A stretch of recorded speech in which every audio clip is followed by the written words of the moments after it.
তরি, তোর ওই কোন বন্ধু গ্রামে থাকতো, তারপরে আমেরিকা না কোথায় যেন চলে গেছে, তুই বলছিলি না আসবে? কবে আসবে রে? হঠাৎ তার কথা? না না, ওই গ্রাম বলতে, আচ্ছা তোর চন্দ্রিমার কথা মনে আছে? সে আবার কে? আমাদের গ্রামের জমিদার বাড়ির বউ, সবাই মা বলতো। অকালে ওর বরটা মারা গেল, তারপর থেকেই শুরু করলো ওই সমাজ সেবা, দান ধ্যান। সকাল সকাল আবার তাকে নিয়ে পড়লে কেন? যাবে মা বাড়ি? না না, সকালে ফোন এসেছিল, চন্দ্রিমা কাল রাতে মারা গেছে। মানে খুন। খুন?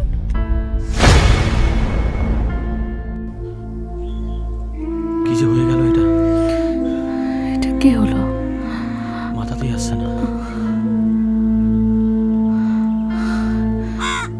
ইস, কি করে হলো?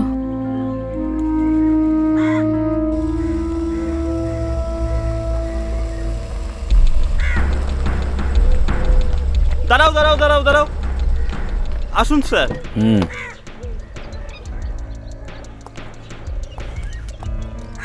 তোমরা এসো।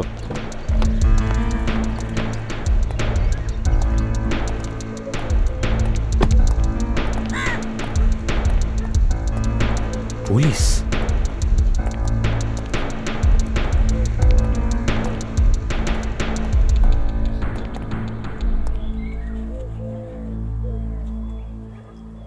প্রথমে কে দেখলেন? আমি।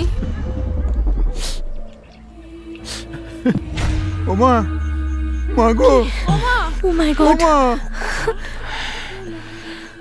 ওমা, মা গো, ওমা, ওমা, মা, মা, ওমা, ওমা, মা, ওঠো না ওমা। রাতের বেলা মায়ের জন্য দুধ সাবু নিয়ে যাচ্ছিলাম, রান্নাঘরটা তো ওই নিচে ওই দিকে। রান্নাঘর থেকে বেরিয়ে দেখি মা মুখ থুবড়ে এখানে পড়ে আছে। আপনি কোথায় ছিলেন? কি হলো? আমি রোজকার মতো পুকুর পাড়ে বসে একটু তামাক খাচ্ছিলাম। এখানে খাই না, বাস ছড়ায় মা পছন্দ করতেন না। ওখান থেকে ফিরতে ফিরতে বাগানের কাছে কৃষ্ণার কান্না শুনতে পাই। এসে দেখি মা